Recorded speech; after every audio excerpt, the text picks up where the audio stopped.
They have been bringing information and trying to work with the RCMP. RCMP says no. And then the Americans find out that the RCMP has secretly been trying to work the case and not telling the Americans that they're aware of a major drug pickup in the United States.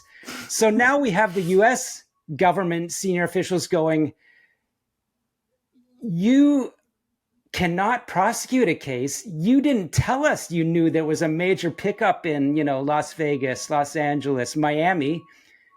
This is our sovereign soil. You should be telling us so we can act on that. And you're keeping us in the dark. You're lying to us. Not only keeping us in the dark, but lying to us. Wow.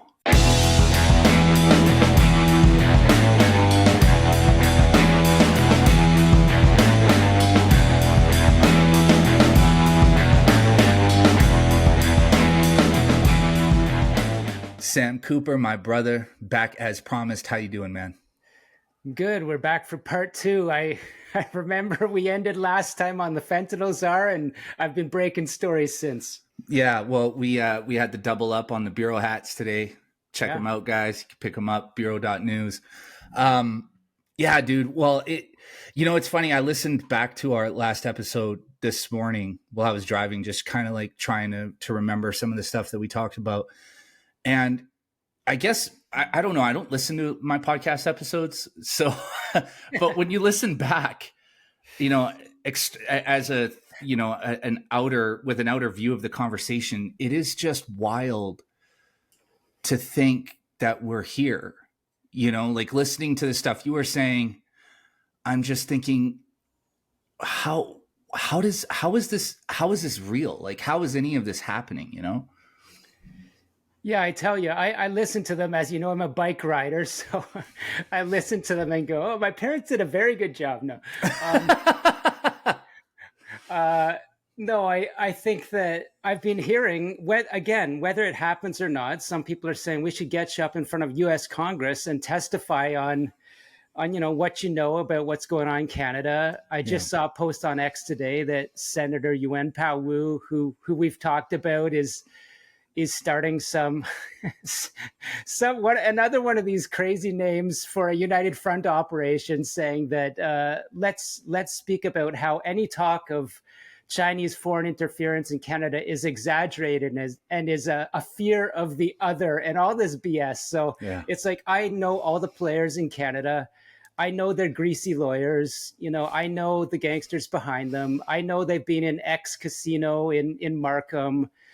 So if I go to the United States, I may recount some of the things that I'm carefully discussing with you, and I may take off the gloves and, what are the levels of immunity? Do I want to talk about, thinking about what we were talking about last time? Do I want to talk about the guy that's sitting on the Canada-China Business Council and yet is a concern to CSIS because he's a high harm proxy that is very well could have violently harmed Chinese Canadians on behalf of the Chinese Communist Party, could be connected to organized crime investigations in Japan, that I'm talking to foreign networks about, all this stuff. Maybe I come out if I'm testifying in the US. And I've been in a position where some garbage lawyers follow everything I say and they think they've got me under wraps, or, he is like treating, Canadian intelligence reports like fact, this or that. No, I'm treating what's an allegation like an allegation. I'm treating my knowledge that a guy sitting on the Canada-China Business Council board behind the family that backs Jean Chrétien and Liberal prime ministers is an organized crime suspect in Japan and is up to the worst things in Toronto. So maybe, I just going on a little bit of a ramble and a rant thinking about, yes, the American government's following what I do.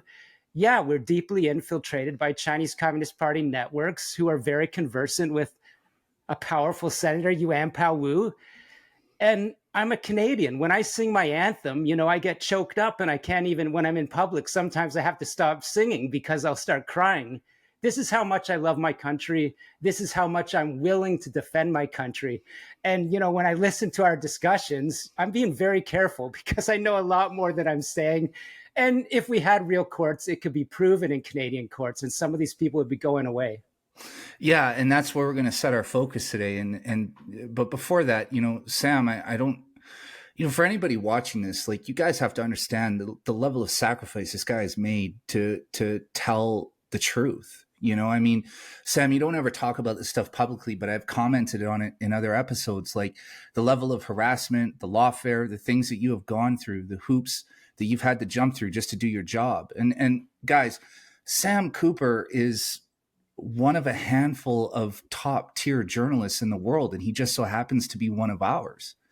And so, like, anybody who questions your loyalty or your patriotism should get their head checked, because you've been dragged through the mud. And I mean, look, how many inglorious, discredited reporter Sam Cooper emails I receive from Chinese bots on a weekly basis tells me that you're onto something, that you're on it, right? I mean, they wouldn't set their focus on you were you not telling the truth and stuff that's easily provable with the evidence that you've presented, right?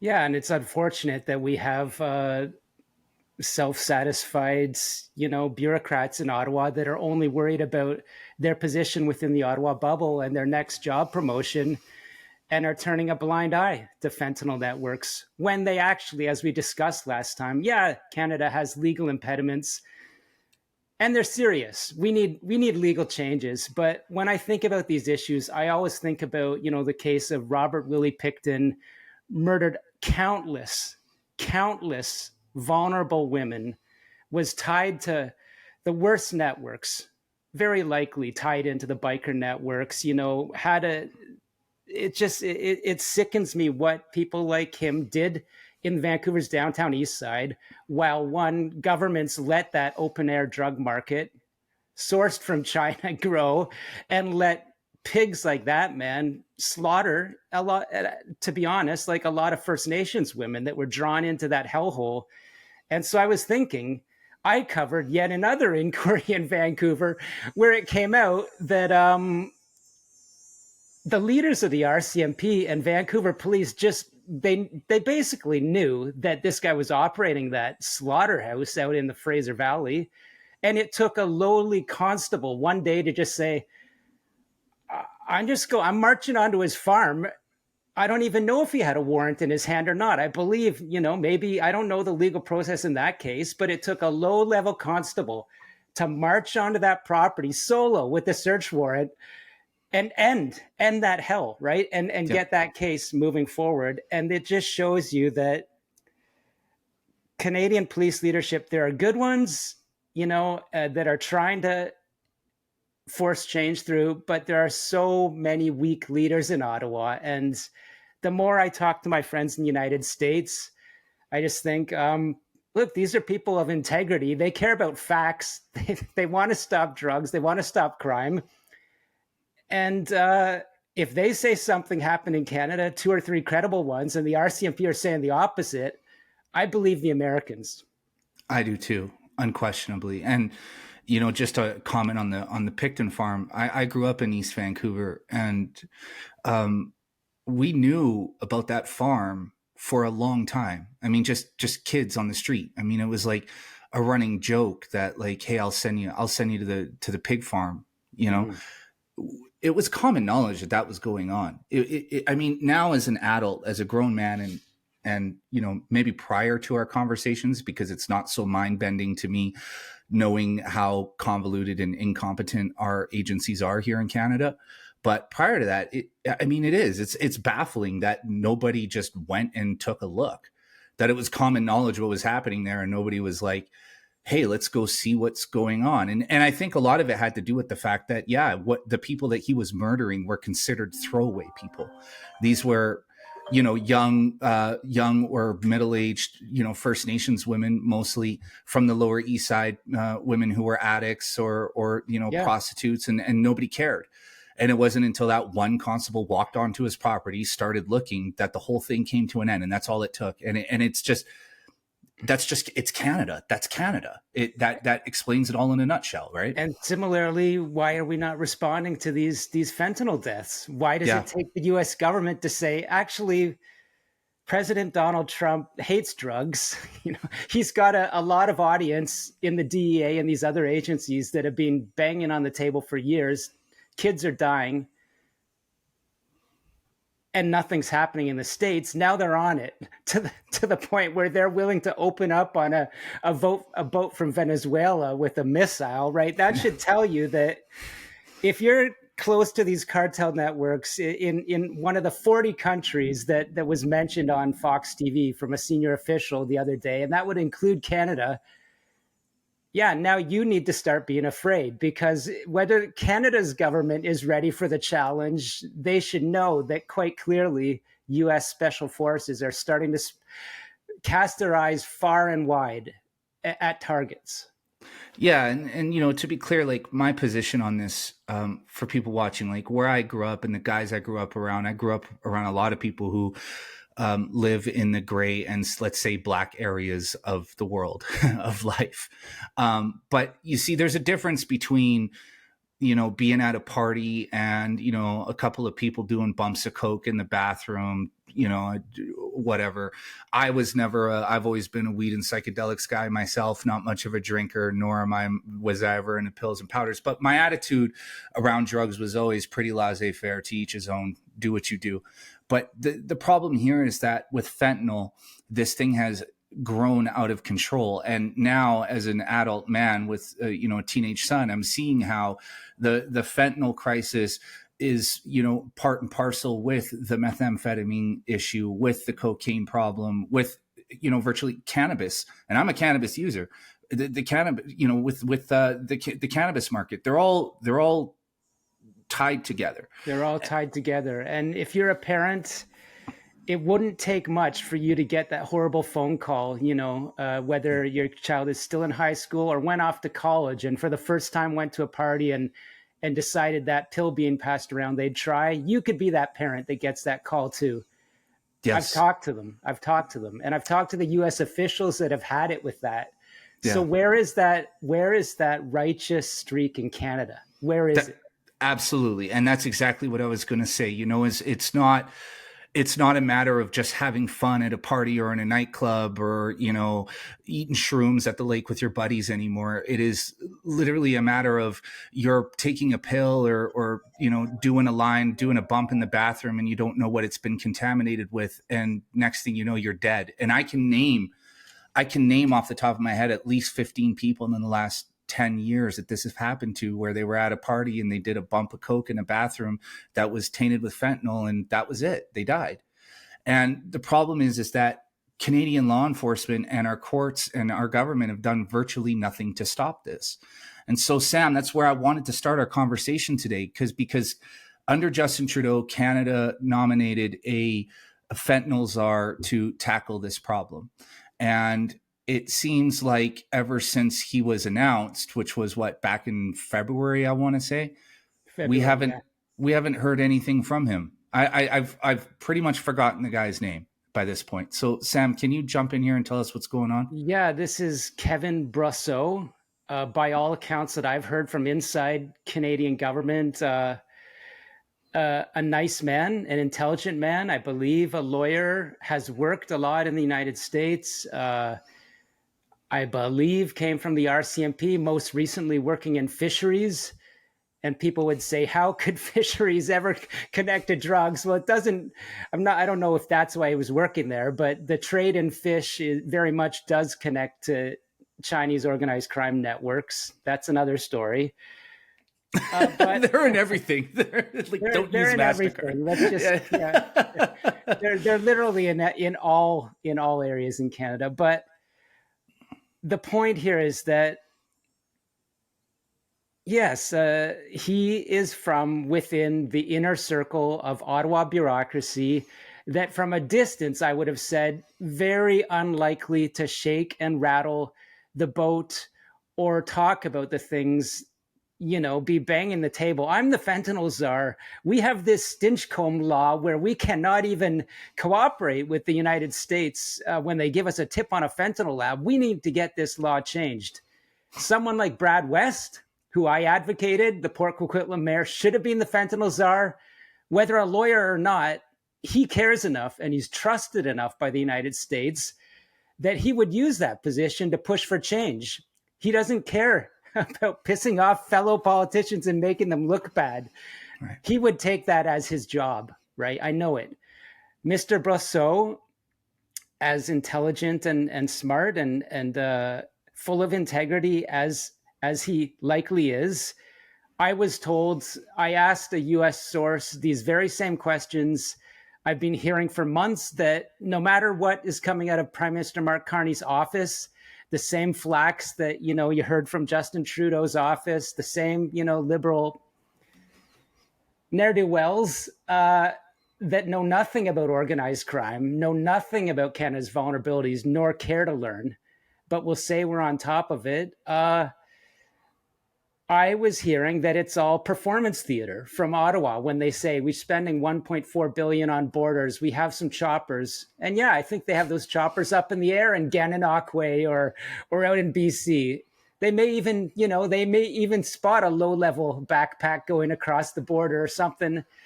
But that's not the problem. The problem is our laws and that our whole country is used as a money laundering tool for China. That's why we have fentanyl super labs at the end of the day. And so I dug a little deeper, and from one of the senior US sources that informed me that RCMP had blocked the American government's requests to work with Washington on the fentanyl labs in Western Canada, I was told that Mr. Brosseau, soon after being appointed, had a meeting in the US Embassy. So this is in Ottawa with, sort of senior State Department, senior diplomats, senior DEA, the very people that are mandated and tasked, as you mentioned in our last discussion, told by President Trump, get after this or else. We need some results, both for Canada's sake, otherwise they're tariffed, and you as a professional need to get these fentanyl deaths down. They're trying to do that in Ottawa. They meet with Brosseau. I'm told, nice conversation, but he comes out and says reportedly, just so you know, I have no authority over the RCMP or the CBSA. I don't tell them what to do. I have no authority. So that was the headline of my story. Reportedly, Brosseau said, I have no authority. And it's true. And you asked, where has he been? Again, nothing personal from my side against this man.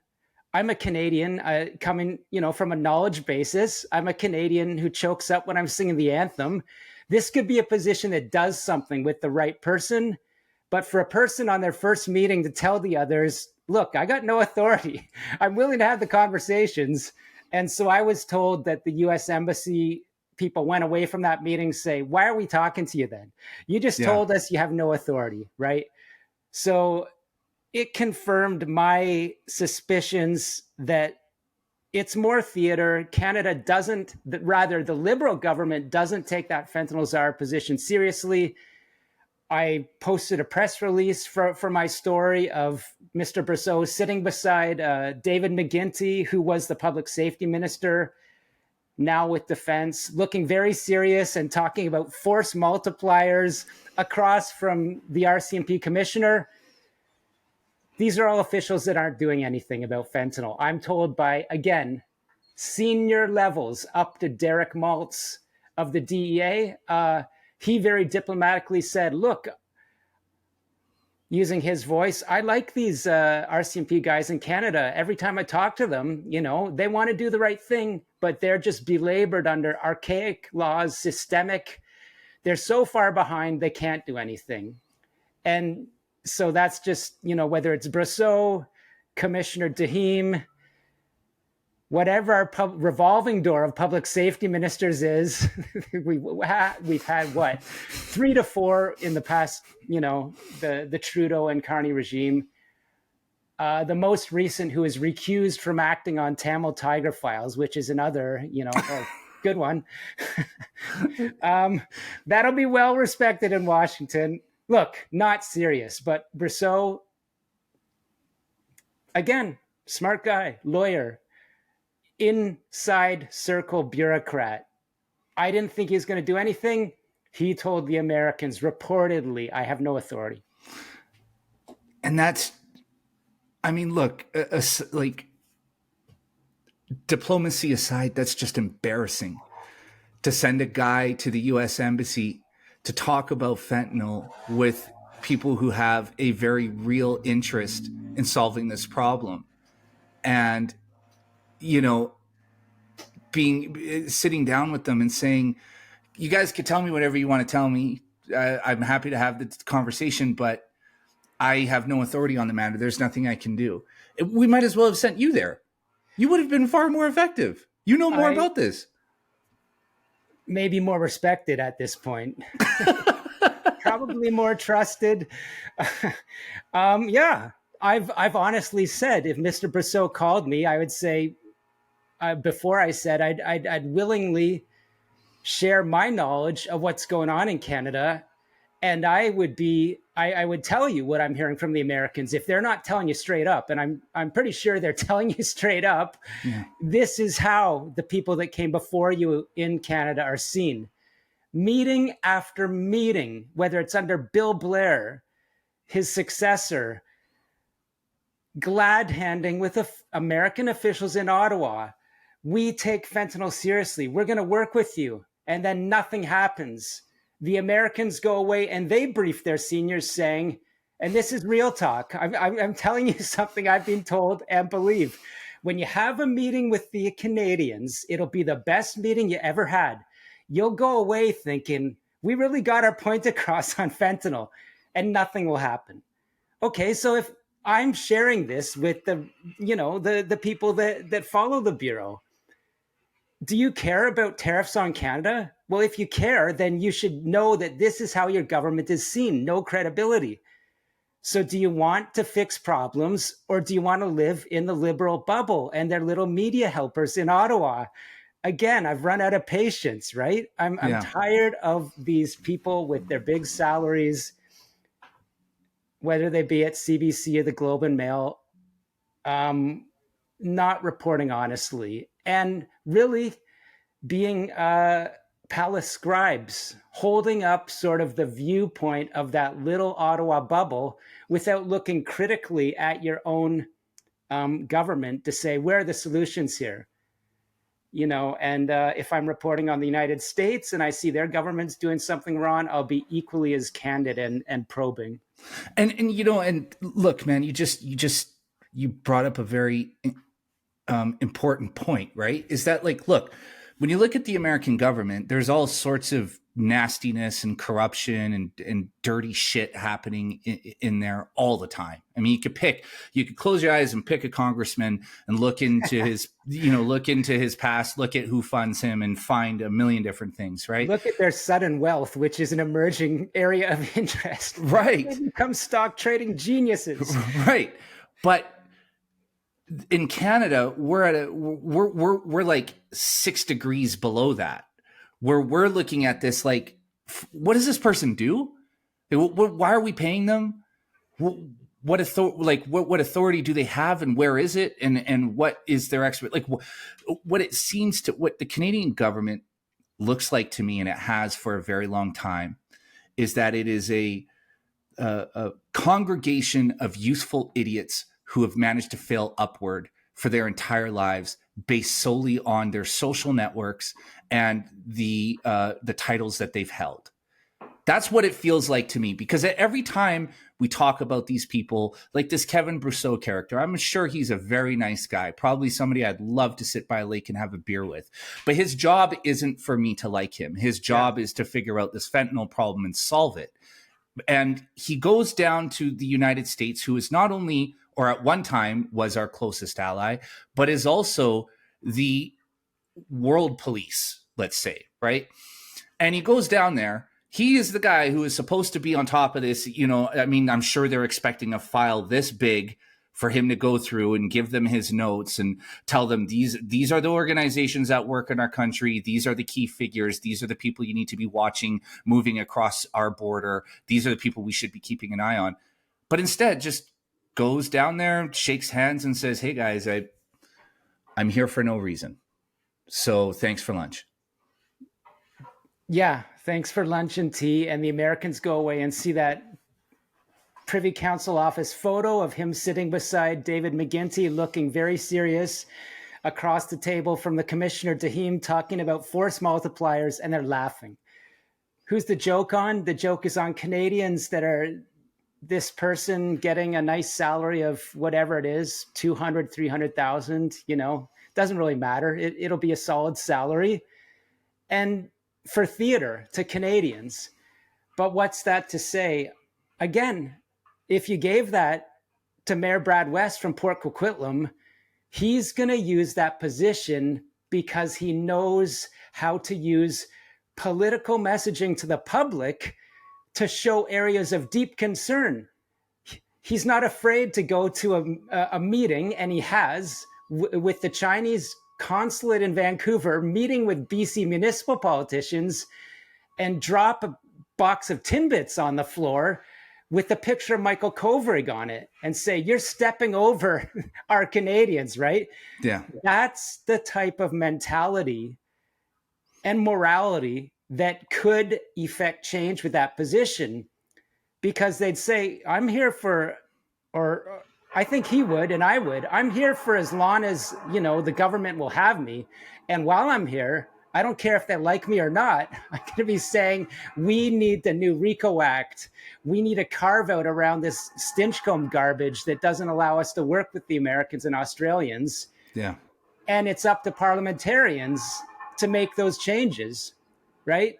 You can talk about your castle law or whatever you want, which is a real issue of concern. But let's look upstream to the cause of all this violence that's flooding down onto Canadian streets. We're flooded with drugs. Cartels are flooding our streets. And at the top is a Chinese threat network that's enabling it all. So you got to target the top. And then if we, there's my Fentanyl Czar for a day talk right there. Well, Sam, now you bringing that up, it makes me wonder if figures like Brad West are deliberately being left out because they will be effective. See, look, conspiracy time. All of this looks to me like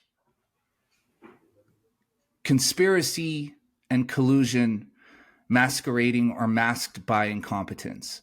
Because there is, to me, as a thinking human being, as a 42-year-old man of average intelligence, I can't look at this without thinking to myself that this all has to be deliberate. There's no way that there are this many stupid people in the bureaucracy all working together all the time. Are they just all in a room walking into each other and bouncing off walls and stuff? Because that's how it feels. There's just no brain in their head.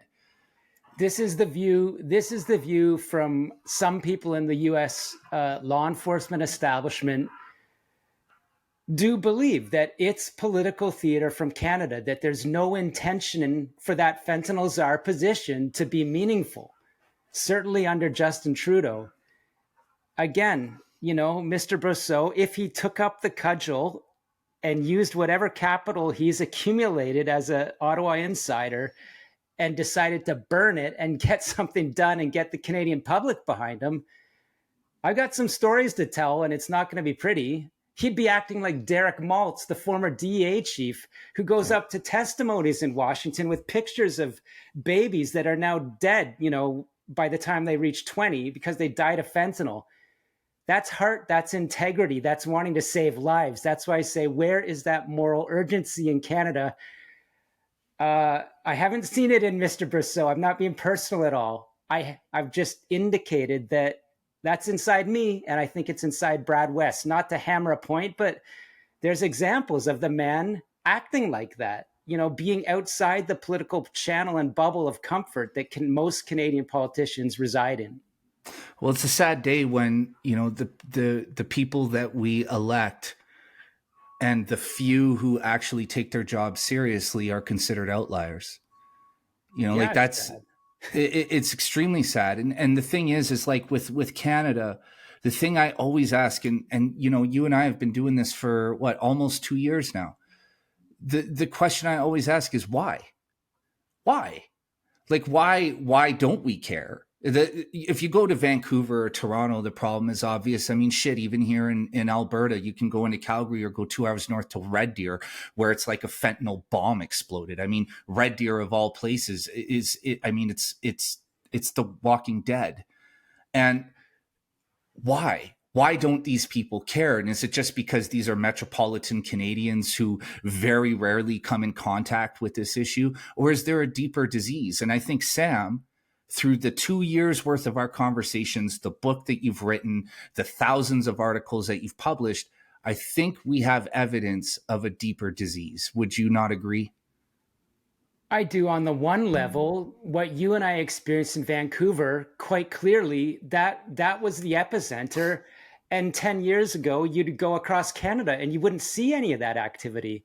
But is it spreading? Let's focus on that. Yeah, I think, you know, diseases or chemical warfare, as some in the United States see it, they have a life and they spread. And that's what's happening in Canada.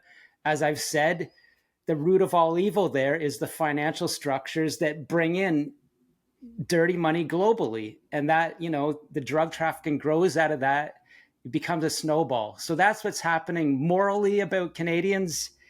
I mean, I've got somewhat of a focused view. I'm now invited to talk to panels from, you know, West Coast Canada, East Coast Canada, now the United States. So I talk to people that care. And again, these are law enforcement professionals, intelligence professionals that have bureaucrats above them, whether it's the United States or Canada. And the story I hear is that for a long time in the United States, it was simmering at a level where no political action, no traction, but that's changed now. And whether you love Donald Trump or hate him, and there's lots of reasons to question him, lots of people hate him, but he hates drugs and he's acting aggressively against them in a whole of government. This is not being made up. It's not a press release. All US agencies are working together to attack drug networks. And so Canada, if being Canada morally, society, first of all, do you have the knowledge or understanding? As I say, whether you believe me or not, our house prices in Vancouver and Toronto are directly attributable to this financial crime. Okay, if you start to, you know, even have a little bit of belief for what I'm reading, check my sources, then you have to make the decision, you know, do I care that my house price is supported by narco activity? Then you have to talk to your politicians. You've got the understanding, and then it's on them. But until Canadians get the understanding and talk to their politicians for action and really make that, you know, their top issue, nothing changes, because the greasy people, and they're not all greasy people, but too many of them are in Ottawa. They just let this go because they're not under pressure. And you just brought up another very important point that I want to highlight here for the listeners, right? Because there are a lot of people who have the attitude when it comes to drugs, oh, you know, they're junkies, right? If you choose to do fentanyl and you die, that's your fault. If you choose to do cocaine and there's fentanyl in it and you die, that's your problem, right? Sure. Okay, fine. But the drug crisis in Canada, the fentanyl, the cocaine, the methamphetamine, even cannabis, I'm putting that in there as a guy who loves marijuana myself, not too much, but enough. All of this is contributing to your cost of living crisis. If you want to buy a house in Vancouver and it's $1.4 million to get a starter home, that is because the proceeds of this international drug distribution is being laundered through the real estate market. Same goes for Toronto, right? If you want to buy a car and the prices of cars are through the roof, it's because all of these millions of dollars are being laundered through car dealerships and car purchases. Like the thing is that these international drug dealing networks are not what they used to be. This isn't Pablo Escobar shipping in, billions of cocaine into the United States in the 70s so everybody can party and have fun. This is lots and lots of people dying, lots and lots of young people getting addicted to opioids. And meanwhile, people mine and Sam's ages not being able to buy a home because all of that drug money is being laundered through real estate and we've been priced out of the market. Yeah, and Pablo Escobar isn't outside your borders anymore. He's living in your cities. Yeah. He's in a lab in the woods, a few hundred kilometers outside your urban center.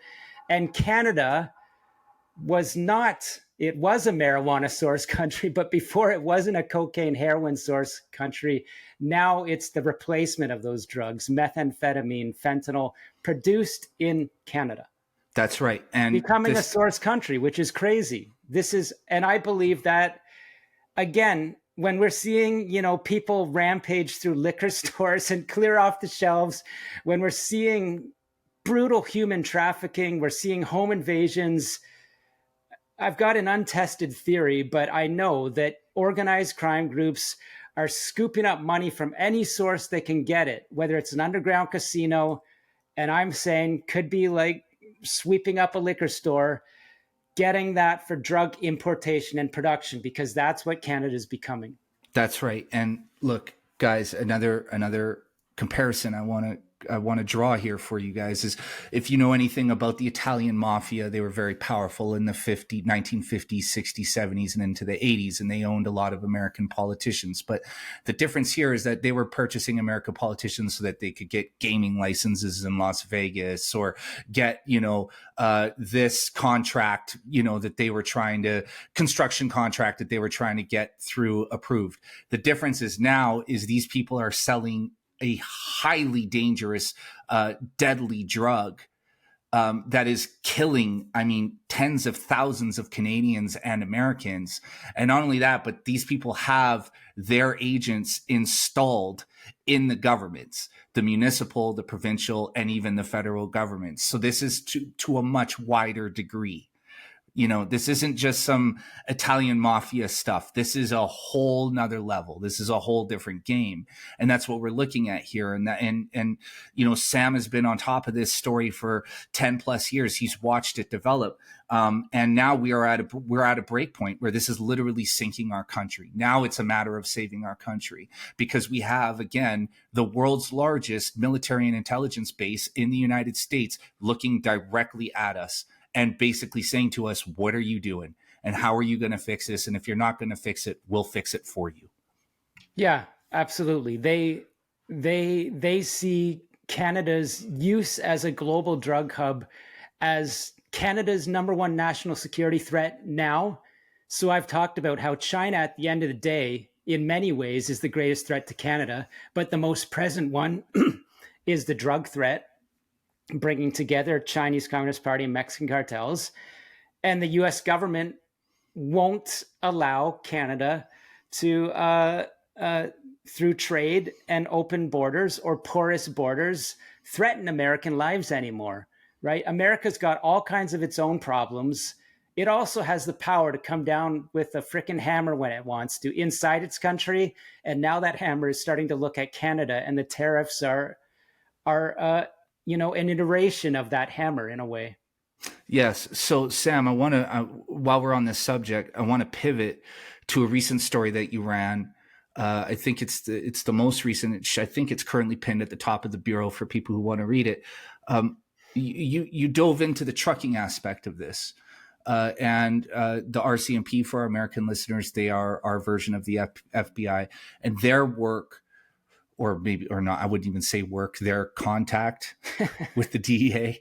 Yeah. And the challenge there. So Sam, can you jump into that story? What's going on with the trucking companies, and what is the main point of disconnect between Canada's federal law enforcement agency and the DEA and the FBI?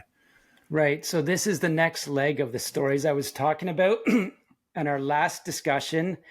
In the next leg after the Falkland Super Lab stonewalling by the RCMP, US sources similarly said, if you're looking at those networks, you need to understand that East Indian, not picking on anyone, but East Indian crime networks and a well-known problem with licensing in Canada has allowed Indo-Canadian based gang associates to take over Canada's long-haul trucking industry.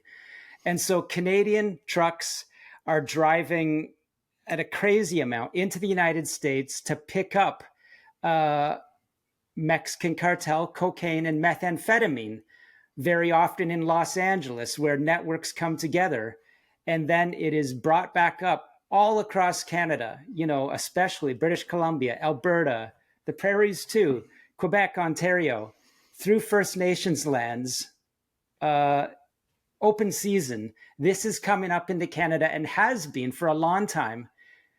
So when people again understand, why am I seeing this disorder on the streets? I didn't understand that the cartels are in Canada. I'm laughing at people in Washington because certain journalists in the United States say, "Oh, they're making it up." No, this has been known in Canada for a long time, and my sources said, and I confirmed, they went to the RCMP about 6 years ago and said, all these Indo-Canadian run commercial trucks are coming down into the States, picking up this cartel drugs. Let's work together. Let's cooperate. And again, same story as Falkland. They were stonewalled. That is, the USDA was told, no, RCMP, we don't want to cooperate with you on this file. And so the story tells itself. Massive amounts of coke and meth are coming up into Canada on these trucks. And the fentanyl precursors, as I reported in a previous story about a wiretap from the DEA in Vancouver with a Chinese supplier promising, an undercover confidential source from a cartel that he could use a front-fronted Indo-Canadian trucking company to run 100 kilograms of fentanyl precursors per month down to Los Angeles. So the patterns are just becoming so clear between, story after story, month after month. Precursors going down on Indo-Canadian run trucks, cocaine, meth coming back up. Canada, a hub for those drugs not produced here. They're getting consumed here. Addiction is going up. The drugs are being shipped out. UK, Australia, New Zealand. And so the moral of the point of the story is, again, we talked about why would the RCMP not want to cooperate? Partly, is it incompetence? Is it corruption? Or is it this problem we've talked about, the Jordan and Stinchcomb laws? And so this story that I broke, it's on the website now, shows that two major cases, one Alberta, one in Ontario over the past few years, when a minimal level of cooperation does occur with the United States, the cases were brought to trial, or rather, people were charged. Major press conferences. You can't make this up. Major press conference in Toronto. Largest drug seizures ever. Commercial trucking. We seized tractor trailers. Alberta, a similar case called Project Cobra. Largest, meth seizure ever for Mexican cartels coming up into Alberta. In both cases, on the eve of trial, all charges dropped. So let's focus in Ontario. It's called Project Breeza. 182 charges. Everything dropped. What are the issues? The Jordan rule means that Crown has to prosecute in a timely way. Defense lawyers know this. Stinchcomb demands that they disclose sensitive material. So both of those laws are used to get everything thrown out. Millions of taxpayer dollars, no results. Same thing in Alberta. Same thing. Everything disappears. No results for Canadians. Those networks are still running strong. And the next story I break on the Bureau will be a little bit more granular on who's involved and what that story tells about Canada's growth as a Mexican cartel global node. But another key detail that I cannot leave out is that the Americans were trying to disrupt these Indo-Canadian trucking routes, and in some cases seizing drugs from people in the United States. And the RCMP would get mad, I was told, and say, that's disrupting, our operations. We want the drugs to come back into Canada. Them, right? This was happening over and over. Again, not cooperating with the Americans who actually have laws, who could have stopped the drugs, broken the networks, put those people in prison for real jail terms. No, Canadians say, let them come back. They do a seizure, a press conference, and then everything goes away. Yeah, so before I say before I ask my new question, or my next question, Sam, everything about this country feels so performative. It's just all theater, right? Like, we seize drugs, we have the big press conference, they take pictures, they show the mug shots, the RCMP is doing their job. And then the story leaves the media cycle and nobody knows that all of these people walked free. Charges disappear completely. Or as in our previous case that I won't let go, our Chinese trained scientist, the case is dropped by Crown with no explanation. It's the same story across the board over and over. And remember, I did a story early, about a year ago, citing a Canadian source saying, this is why the Americans don't trust us. No courts, no accountability. The Americans fear corruption within our agencies. So now they're stopping sharing certain intelligence. Canadians would be absolutely shocked and fearful if they knew how dysfunctional the system is, where you literally can't prosecute these networks in Canada. So yeah, I mean, it is seen as theater by senior people in the United States when there is like a case where they do minimally work with the Canadians and then it fails and then everything goes away. And what are we left with? A video clip on YouTube of Toronto's police chief saying, this is an unprecedented seizure.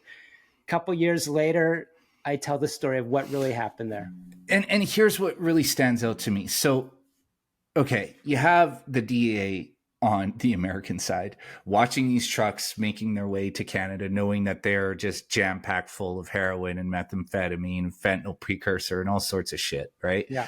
And so finally, these guys just go, fuck it. We're going to intervene and take these trucks down because nothing is happening on the Canadian side, right? And then they do, and the RCMP gets their panties in a bunch because they wanted the trucks to make it through the border so that they could have their big PR moment, right? That's it. That's what I was told. And that is what the Americans have had enough with. I'm a Canadian. I'm not trying to argue for them. I'm putting myself in their shoes as someone that actually cares and likes to get results, a competitive person who wants to save lives.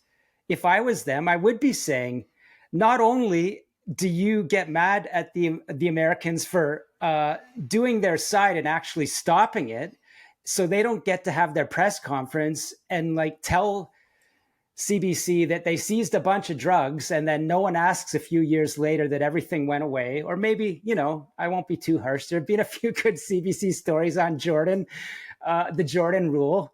But yeah, and worse than that, I'll scoop myself. A story I'm working on is that, the Americans find out that something they brought forward, so it could be a Falkland Lab network, could be an Indo-Canadian route, going into a First Nations reserve, could be the Canadian snowboarder turned cartel boss. They have been bringing information and trying to work with the RCMP. RCMP says no. And then the Americans find out that the RCMP has secretly been trying to work the case and not telling the Americans that they're aware of a major drug pickup in the United States. So now we have the US government senior officials going, you cannot prosecute a case. You didn't tell us you knew there was a major pickup in, Las Vegas, Los Angeles, Miami. This is our sovereign soil. You should be telling us so we can act on that. And you're keeping us in the dark. You're lying to us. Not only keeping us in the dark, but lying to us. Wow. I'm going to report on it. So again, as a Canadian, you watch, your RCMP leaders or your public safety minister or a CBC News report about how Canada, is the victim of drugs coming up from the south, or Canada is working on this. Then you learn about, from the American side, the dysfunction, right? And the trickery and lies from Ottawa. Yeah. And I'm saying, I'm a Canadian, but I know who to believe and trust when I'm speaking to them, face to face. And I'm saying the Americans are right on this, the ones that I talk to. Well, I mean, it's got to be just. Dude, I cannot wait to read that story once you have it all fleshed out, because again, it's mind bending. Like, they're investigating a network that is operating within the United States. And then not only are they investigating it without letting the American agencies know what's going on, they're lying to them about it. And to me, again, this just goes back to the fact that they are more interested in the optics and the theater of it than they are the actual justice. Because Canadian law enforcement has to know that if the DEA picks these guys up under American law, these guys are going to jail for life. They're going to jail forever. Whereas if they allow them back into Canada and they get arrested here, more than likely they walk. If you're a law enforcement officer interested in actual justice, then you're going to want these guys nailed in the United States, right? And the good Canadians do. And the good Canadians that I talk to are saying the exact same thing as the senior American sources. They're saying, I quoted one that talked to me about corruption concerns within Canada Border Services and lack of trust from American officials, that informed me that this has been going on for decades. Their exact words were, RCMP's reticence and inaction has damaged international policing relationships for decades. And it's not the frontline, investigators often that are messing up here. It's the senior leadership in the RCMP that's beholden to Ottawa and interested in, career advancement, interested in avoiding, detrimental points or news stories for their career. So that brings me full circle to, who gets promoted to be Fentanyl Czar? Who gets those types of roles in Ottawa? I don't think it's the people that are banging the table saying, I'm going to make this happen, like the young constable that just walked onto Willie Picton's, death zone. I mean, they're not the people that are getting promoted up to leadership for the RCMP. And why not? See, this is, again, I'm asking the question, why? Because you would think that the guys who successfully seize hundreds of kilograms of fentanyl and get each person involved a decade sentence in prison at minimum. I mean, they should. I think Pierre Poilievre was right on that one, that if you're caught distributing or making manufacturing fentanyl, you should receive at least a 25-year sentence, because it is chemical warfare. But why are those guys not getting the political points? Why are the Kevin Brosseaus of the world being put in these high-level positions when the guys who are actually doing the grunt work and doing and trying the Brad Wests of the world? Why don't we see that as them getting political points? Why is that not a ticket to career advancement when you successfully remove an entire criminal network from Canadian society? This is the question that's at the center of whether, in my view, whether Canada sort of advances past this dark moment where we are in our history. And it's not all about who's in power in Washington or whether it's a Democrat or Republican or, a guy that a lot of Canadians hate or not. No, this is a new dangerous world that we live in, that Canada is very, very far. Looking at it in the best light, is just being naive and dated and like a baby living in a world of thugs, or is it a more dark story of kind of intentional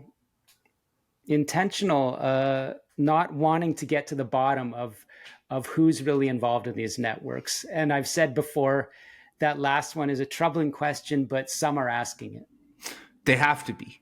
See, Sam, this is where you and I are on opposite ends of the coin, because you always want to maintain your journalistic integrity and not say what you feel, but rather what you know.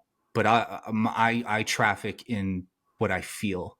So I will say it is impossible to look at all this and not see collusion. It is impossible. There's no way. It can't happen. Either that, or these people are far too stupid to be where they are. One way or the other, they can't be where they are. You know what I mean? Because look, I just, based on our conversations, what I've read, having read your book, I look at this all and go, yeah, of course they're not going to prosecute the people that are donating to their political parties and their foundations. Yeah, right. I can't disagree with you that there's very dark possibilities. Right. Okay. So let's move on from here.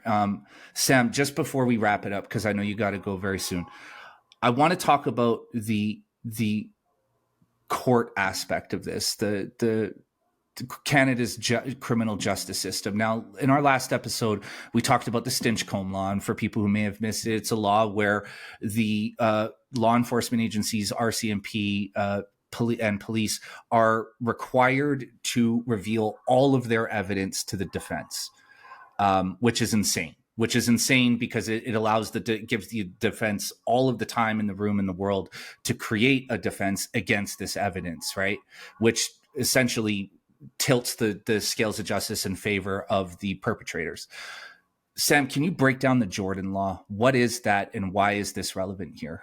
Yeah, it's very similar in a way. As I said last time, I think this emanates from sort of the Pierre Trudeau Charter of Rights type legal system, and that is that you don't want the government to have over encroachment into the life of citizens, which is a good principle if applied reasonably and intelligently. But what's happened is that the Charter of Rights has become an absolute legal shield for every single money laundering case, every single organized crime case. The defense lawyers know how to use the Charter of Rights to shield their clients, and that starts at the far end. It's very difficult to get even a wiretap on a known Sinaloa cartel operative in Vancouver. Sometimes impossible. This came out in the BC Cullen Commission into money laundering that stemmed out of my reporting. And, so that's kind of more on the Stinchcombe side. All evidence has to be turned over, all sensitive information. Jordan is people need to be tried. There needs to be a decision, guilty or innocent, to simplify it, in a reasonable time frame. So whether it's 18 months, something like that, after the charges, the case has to go through court. But what happens is that one, these organized crime cases are tremendously sophisticated. As we've been talking about, it's transnational. Very often foreign languages, in messages have to be translated. Incredibly complex stuff. So how are you going to rush that through court while at the Crown, that is the prosecutors, have the time pressure, one, with Jordan, and the volume pressure of turning over all that sophisticated evidence to the defense, so they can, under the system, mount a fair defense? It's like the cases are being attacked from both sides, the time pressure and turning over that everything. And so the result of it is those are major. This is why, and both the Breeza case that we talked about in this trucking story and the Cobra case, those two laws, clearly it's indicated those are the reasons why the Crown drops charges, because they have a fear that they're going to turn over national security information or sensitive information. That in itself tells you what are the networks we're dealing with right here. If this relates to national security, we're talking about cartels. What else is involved? But to put it in a nutshell, even on a competence and resource basis, our federal prosecutors are denying most of the cases brought forward to them by police, saying we don't have the capacity. That's too complex. We're not even going to try because we're facing Jordan and Stinchcombe issues. So remember, I said last time, yeah, in some cases, the RCMP and various police forces, of course, they have good intentions. They're bringing cases to the prosecutors, which are being flat denied. And there's many examples of that. So the ones that do go forward, all kinds of money spent by police, that is taxpayers, fail before going to court or get rejected before going to court. And again, like, to simplify, as Derek Maltz told me, this is a fact. Canada has very weak, outdated laws that are not up to speed of modern lethal transnational crime. As he memorably put it, this isn't the gangs of the 60s and the 70s. They're killing North Americans at record levels.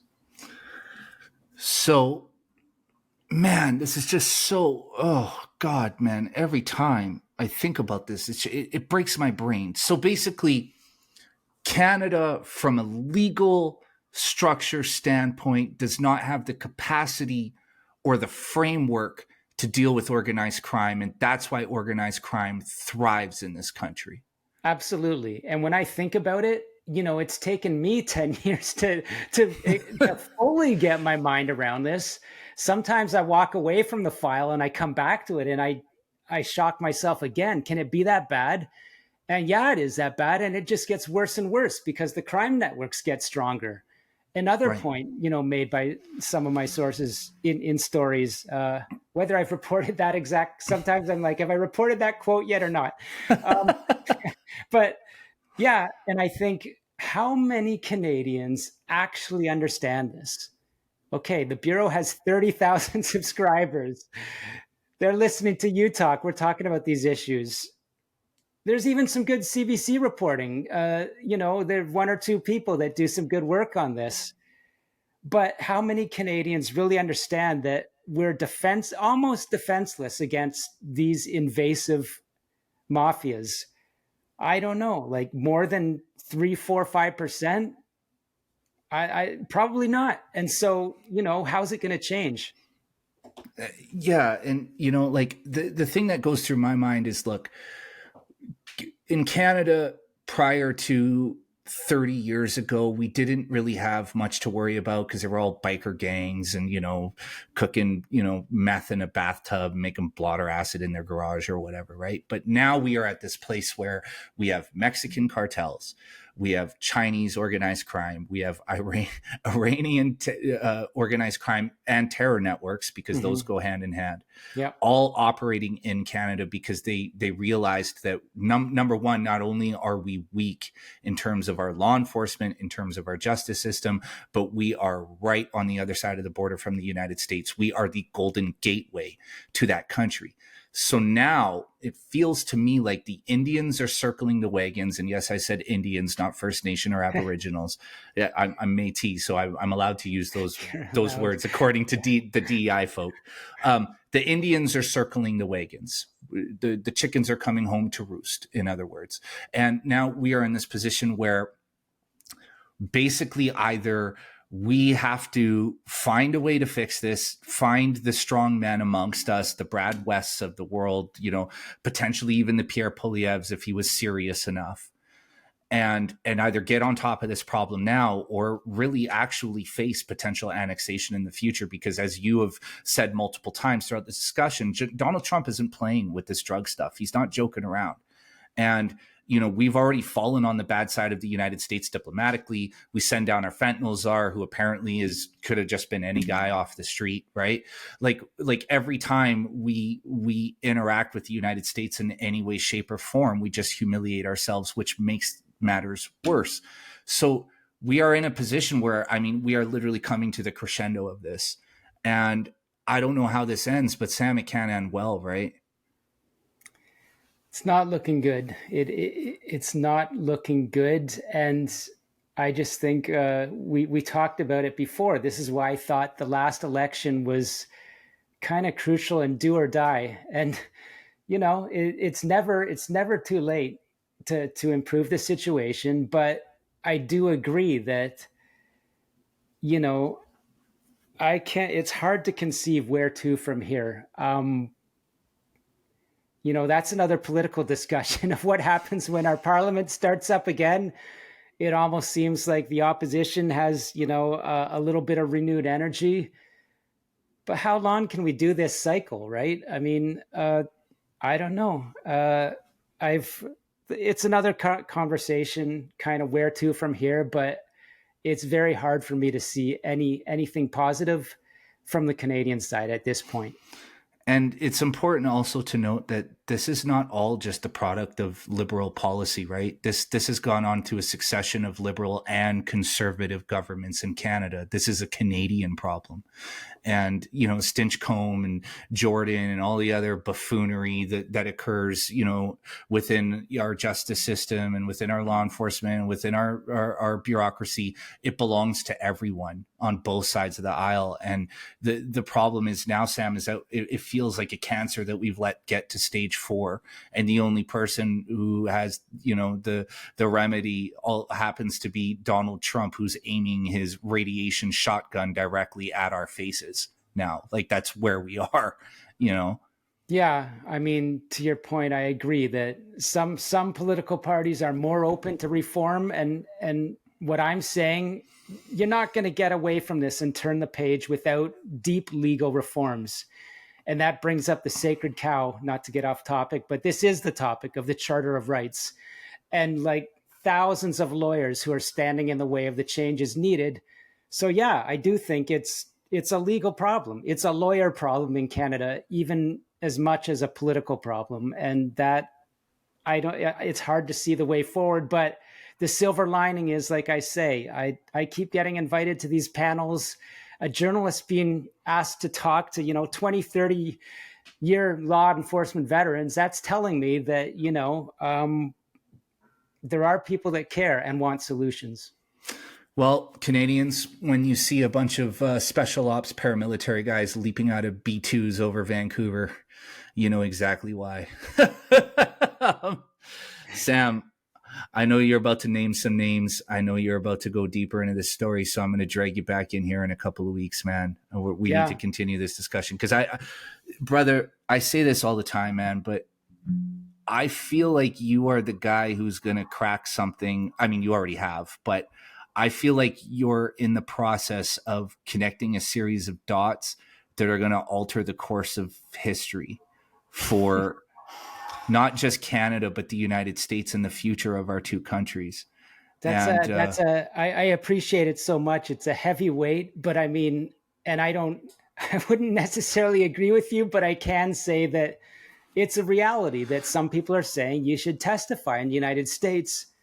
And I agree with you that the change will be driven from south of the border necessarily, because there's been no impetus to do the righteous thing in Canada, unfortunately.